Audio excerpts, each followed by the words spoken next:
yaddenga abasajja bavu bagenda mu maaso n'okuba nti bakwana n'okuba nti baperereza mukyala mukulu amanyikiddwa nga Diana Nabatanzi batandise okumugulira obumuli bwa layisi mbu ne bukeekikeeki okugezaako okuba nti mbu bagezaako okuba nti nabo bakola revenge okugezaako okuba nti balumya musajja mukulu amanyikiddwa nga Lwasa okusobola okutega akanyeebo oba awo omusajja ono asobole okuba nti atunula emabega addeyo ew'omukyalo ono mpolampola asobole okuba nga abaako ne kyeyeetukisiza mpolampola.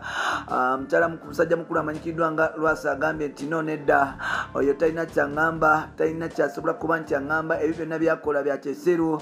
Omuntu bw'obeera ng'odeetinga abasajja abaavu nga bali abakola mpolampola tosobola kuba nti obeerawo.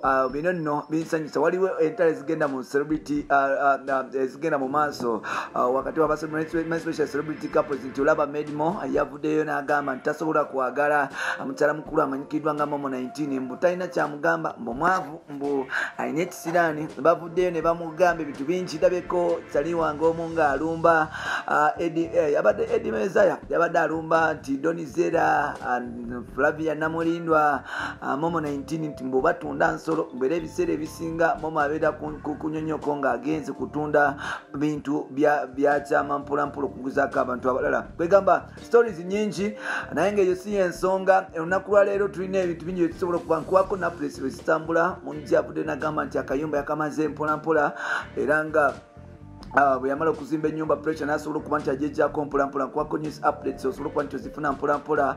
Yes, Palasa agenda kuba nti ate akayimba akapya ne musajja mukulu amanyikiddwa nga Aziza Bafana akayimba bakayita Mpeke agenda kati ennaku z'omwezi 2 guno omwezi 2 May mpolampola. So n'olwekyo mugende musobole okuba nti mukalindira mpolampola bingi ebikyagenda mu maaso. FIFA Maker naye agenda kuba nti ate music album.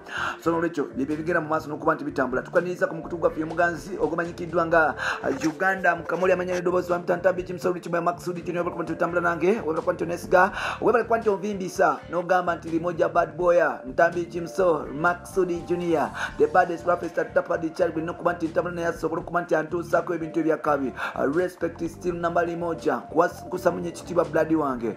And now wetuogerera musajja mukulu amanyikiddwa nga legendary Lwasa avudde natandika okubanti akola Diana Nabatanzi bitakoleka avuddeyo natandika okubanti amukola ebintu ebyekiyaya amukola ebiruma abayaye ne mukyala we amanyikiddwa nga Angel recently mukyala mukulu amanyikiddwa nga Diana Nabatanzi atandika okuba nti atisayo obulabo cakes n'ebintu ebyenjawulo oba oliawo abasajja be bagenda mu maaso n'okuba nti bamugulira era nga bintu bingi oba oliawo ebyayogera nga bagamba nti omusajja ono omukulu yali talina waake tasobola kuba nti agula obulabo oba enjawulo n'asobola okuba nti atonera mpolampola mukyala we. Omusajja avuddeyo n'agamba nti gwe byonna bye mukola ebintu bya kyavu yatandise ne mukyala we okuba nti bambala uniform kugambye batandise okuba nti bambala ebifaanagana.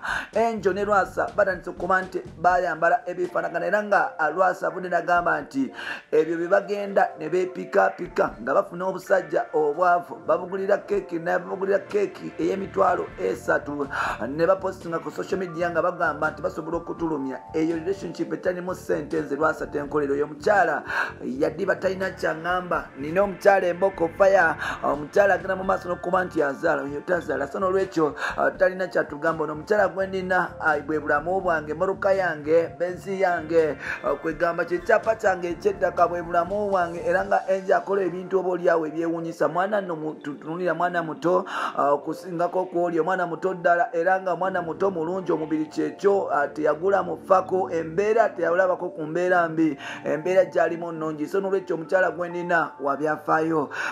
Then ngenda asobola okuba nti muwa buli kyensobola ngenda asobola okuba nti mutwala buli gyayagala nange okuba nti nfuna essanyu naye kubanga ono omukyala gwe nafuna ebintu byonna birina bwe twogerera olutalo olungi mu bacelebrity ennaku zino okwawukana especially kufuusa okwawukana era nga abantu beerangira ebisongovu abantu batuuka n'okwevuma n'okweyambula n'okweboggolera n'okukola ebintu obaoliawo ebitasaana lwa nsonga za mukwano na kabuuzi. So n'olwekyo bingi ebikyagenda mu maaso n'okuba nti bitambula naye ng'ate nkwagala nnyo gwe kyali wange byonna ali eyampuliriza mpola mpola amanya n'eddoboozi Wampita Jimso Rich Boy Max Tudi Junior omukutu guli gumu gwa Uganda mu Kamoli bibife wa Lwasa bakyalina olutalo ne mukyala mukulu amanyikiddwa nga Diana Nabatanzi Lwasa atandise okuba nti alumya Diana mpola mpola era nga agamba ntajja kustopinga kuba nti akolera Angel ebintu ebyakabi mpola mpola ku Lwasa ne Diana Nabatanzania suba munne njagala mpe opinion yo mu comment section ya tusobola okuba ntambula fenna mpola mpola bye bye for now.